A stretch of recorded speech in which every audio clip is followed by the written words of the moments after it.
खुलुमबाय बयनिसिम दिबरसमारि टिउसनफ्रा बखौ बरायनो थाबाय दिनै 2020 मायथाइनि 20 अक्ट'बर दिनै फुंबिलिनि रादाबखौ फरायनो लादों फैदों होनबा दिनै माखासे मोजां गाज्रि रादाबखौ मोनथिना लानि। गसाइगावआव सोमजिदों मोनसे ट्रेननि गिख्रंथाव जाब्रबथाय जेराव सासे सुबुङा ट्रेनजों दानजानानै जिउ खहा जायो। जिउ गोमानाय सुबुङा गुवाबेरे गामिनि थागिबि 33 बोसोर बैसोनि राम हेमराम होनना मिथिनाय जायो।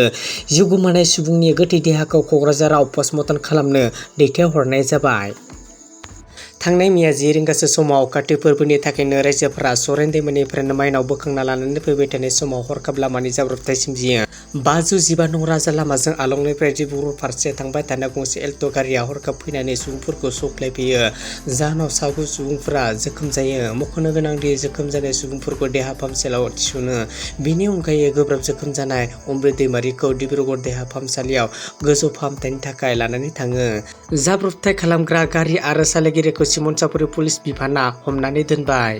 गिबि कंग्रेसनि आफादगिरिनि थाखाय भट साननाय जादोंमोन। उनाव भट साननायनि फिथाइ बायदिनो मालेकरजन काकरिया बांसिन भट मोननो हानायजों कंग्रेसनि गोदान आफादगिरि जायो।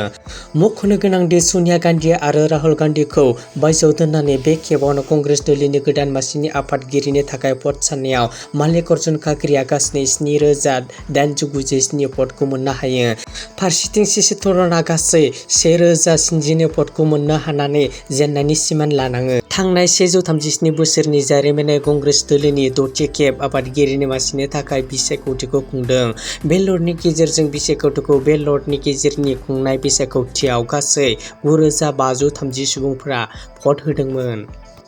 जायफोरानो हुंगार साख्रि मावगासिनो दं बिसोरनि थाखायनो मोजां खौरां।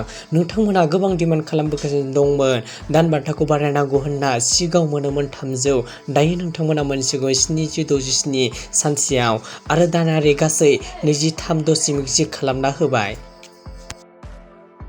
दिनैनि फुंबिलिनि माखासे मोजां गाज्रि रादाबखौ बेखिनियाव दोनथ'नाय जाबाय। नोंथांमोना आंनि फरायनाय रादाबखौ मोजां मोनदोंब्ला लाइक, शेयार एन्ड कमेन्ट खालामगोन होनना मिजिंथिबाय। होमबा थेंक्स फर वाचिं।